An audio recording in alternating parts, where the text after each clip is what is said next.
So let's look at a very simple example. Toss a coin, same coin, 5 times. Okay, and we define success as observing a head. All right. Then what is the random variable here? Of the 5 trials, right? How many successes are there in 5 trials? Okay. Number of successes in 5 trials. And the possible values are 0, 1, 2, 3, all the way through 6. Okay. Then, assuming this is a fair coin, the parameters that we have, n, p, and q, okay, there are only 2 parameters because q is dependent on p. Whatever p is, q is 1 minus p. So there are only 2 parameters, n and p. So n is 5. Since we are assuming that this is a fair coin, p is 0.5. So q will be 1 minus that, which is 0.5 as well. Then the possible values for x are what? 0, 1, 2, 3, 4, and 5. These are the possible values. Okay. Now the formula is right here. Okay, let me bring it down. So this part is the combination of n objects taken r at a time. So that formula represents combination, and Excel has a function for combination. So that would be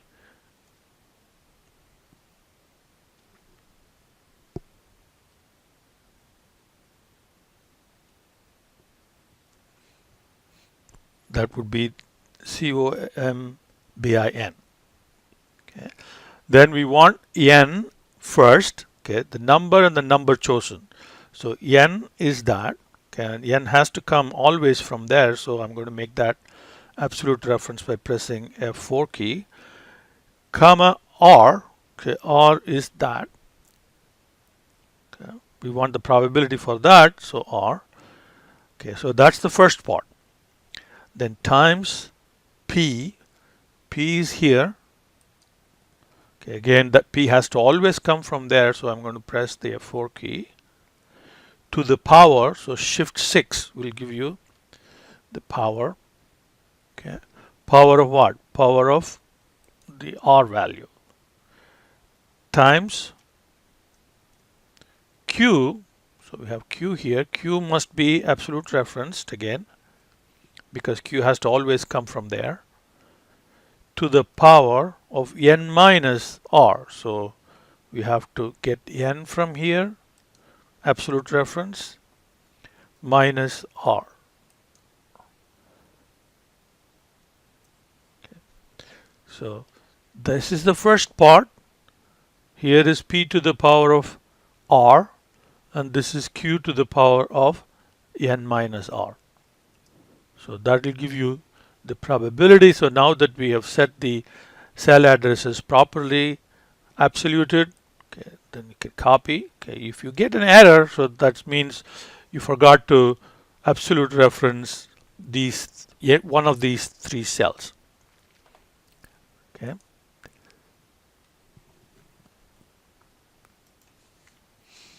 Now Excel also has a function that can directly give you the binomial probability, and that is called binomial distribution. Okay. Binomial distribution, you need to give the number for which we want the probability, so that is r.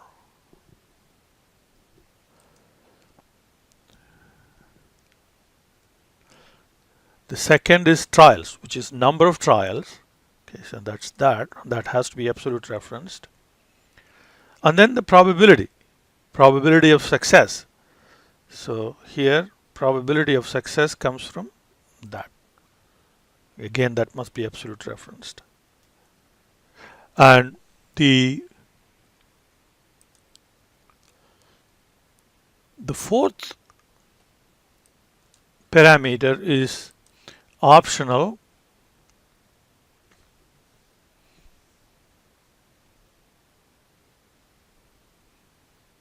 Okay, here, if you specify cumulative, then the probability that you will get is x less than or equal to the value of r.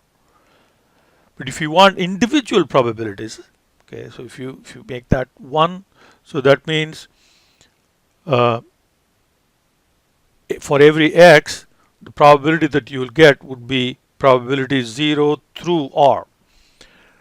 But we want individual probabilities, so cumulative should be set to false. So now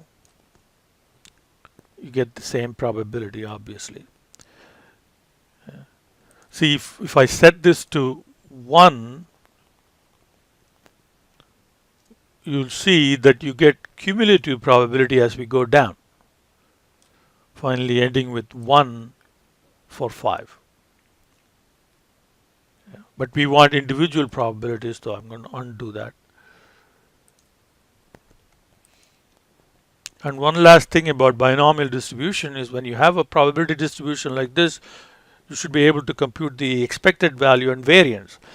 In binomial distribution, expected value, you don't have to do x times p of x and for the expected value and then x minus e of x like what we did in the previous general discrete distribution, but there is a direct formula for binomial distribution. The expected value is always going to be equal to n times p. So n times p, so that would be our expected value, and the variance is going to be n times p times 1 minus p is q, so that one. So if you take a square root of that, that will give you the standard deviation. So that's our standard deviation.